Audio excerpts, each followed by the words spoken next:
Okay, so we know that when we have our equation written out in vertex form, we can find what the vertex is by looking at what's inside of the parentheses and then also what is outside of the parentheses. The x value of our vertex is the opposite of what's inside the parentheses, and the y value is what is outside the parentheses. Okay, but how can we find the y-intercept?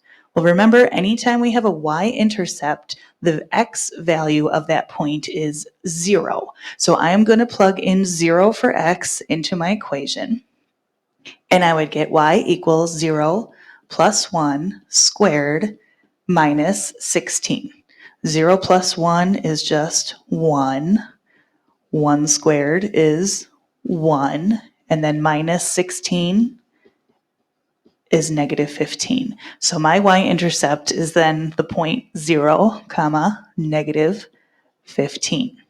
And I can plot that on my graph. Now I need to find the x-intercepts. Remember, anytime we have an x-intercept, our y value is 0. And we know that most of the time when we're doing a quadratic, we are going to have 2 x-intercepts. So I'm going to plug 0 in for y. When I do that, I get 0 equals, parentheses, x plus 1 squared minus 16. Now, when our equation was written out in standard form, we had to factor it and then use the zero product property to help us figure out what x value would give us 0 for y. But that was because in standard form, you had one term that had an x squared and one term that had an x. But if we look at this equation, I really only have one x in here. It's right there. So I can pretty much use my solving equation steps to get x by itself. So remember, when you're solving an equation to get x by itself, you always want to undo things in the opposite order of operations. So for this one, I am going to get rid of this minus 16, and the way I get rid of it is by adding 16 to both sides.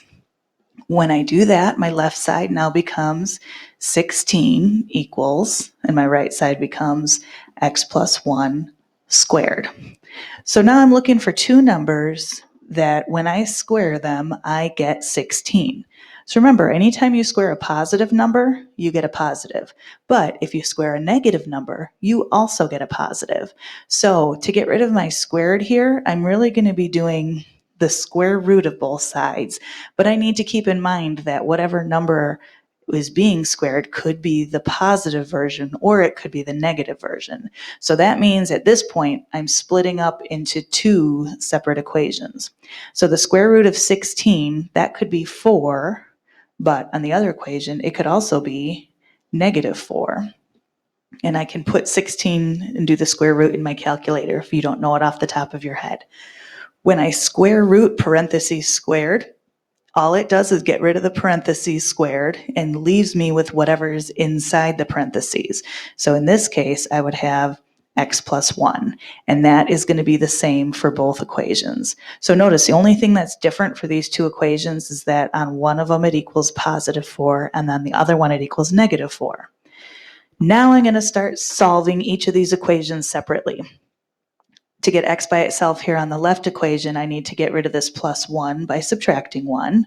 And if I do that on the right side of the equation, I have to do it on the left side of the equation. That gets rid of my plus 1 and leaves me with x all by itself here. And 4 minus 1 is 3. So there is one of my x-intercepts. So it would be the point 3, 0.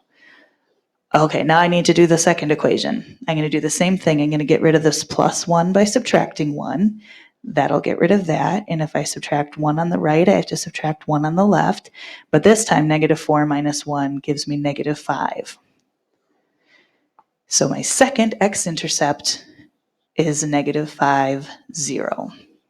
So now, if I take a look at this, I have my two x-intercepts, I have my y-intercept, and I have my vertex. And so if I were graphing this, I could plot those 4 points and graph them. Let's try another one. So if we look at this, we've got y equals parentheses x minus 3 squared minus 10. So remember, I look at the inside of the parentheses, and that's going to give me the opposite of what my x value is.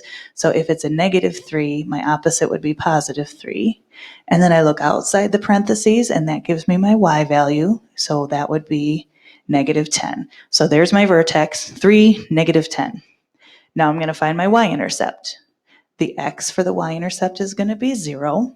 So I'm going to plug 0 in for x, and I would get y equals 0 minus 3 squared minus 10. 0 minus 3 is negative 3. Negative 3 squared is positive 9. And then 9 minus 10 is negative 1. So my y-intercept would be the point 0, negative 1. So now I've got my vertex, I've got my y-intercept. Now let's find the x-intercept. I'm going to plug 0 in for y. So my x-intercepts are both going to be the point something, comma, 0. So I plug 0 in for y, and I get 0 equals x minus 3 squared minus 10. And now I need to solve this equation. So the first thing I'm going to do is I'm going to add 10 to both sides. And when I add 10 to both sides, I get 10 equals x minus 3 squared. Now I need to square root both sides to get rid of that parentheses squared. And remember, when I square root both sides, that's where it splits it up into two separate equations. Now this time, 10 is not a perfect square. So I need to go to my calculator, and I need to do the square root of 10. And I will get an answer for that.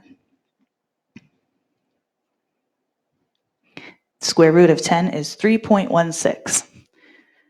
So when I split this up, I'm going to have 3.16 equals x minus 3 for one of my equations, and then negative 3.16 equals x minus 3 for my other equation.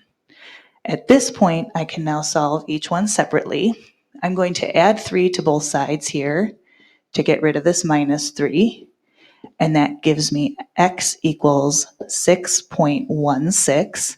So there is one of my my x-intercepts. I'm going to do the same thing here. Add 3 to both sides to get rid of that minus 3. Add 3 here, and I will get negative 0.16. There is my other x-intercept. So now I can plug those in up here to the ordered pairs that I've already started. So I would have 6.16 comma 0, there's one of them, and negative 0.16 comma 0.